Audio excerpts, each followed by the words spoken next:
DJ Amit Tiwari Apahar Singing by Lucky Star Raju Mohan. जब से उ गइले बाहर सुन लागत सखी आंगना बाहर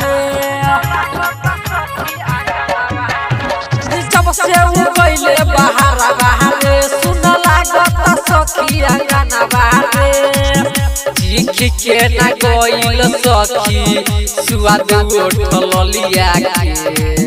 चीख के ना गइल सखी सुआद उठल लिया के जब सुनील संदरल गरिया के तो याद सतावेला सैया के जब सुनील संदरल गरिया के तो याद सतावेला सैया के जब सुनील संदरल गरिया के तो याद सतावेला सैया के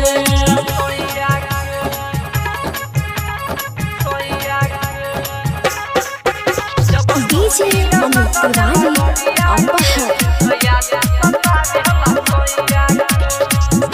कि जब से उ गइले बहारवा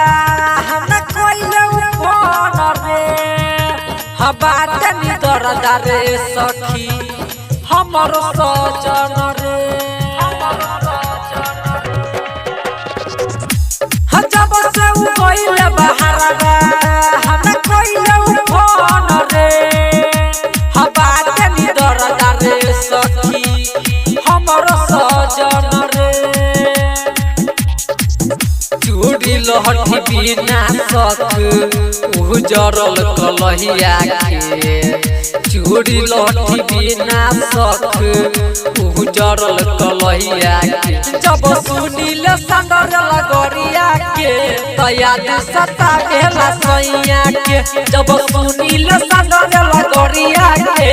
तो याद सतावेला सैया के जब सुनील संदरल गरिया के तो याद सतावेला सैया के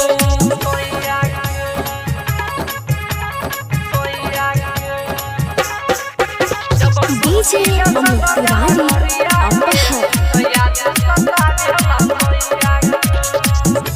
कि देवला हराई तोर काम करे बड़ तंग रे कि राजवन मोहल के बिना तो सुनाबा पलंग रे कि देवला हराई तोर काम करे बड़ तंग रे कि राजवन मोहल के बिना तो सुनाबा पलंग रे कहरी इंतजार रोज बैठी परदेसिया के बिकी ललित रंजन गोलू परदेसिया के जब सुनील संदरल गरिया के तो याद सतावेला सैया के जब सुनील संदरल गरिया के तो याद सतावेला सैया के जब सुनील संदरल गरिया के तो याद सतावेला सैया के।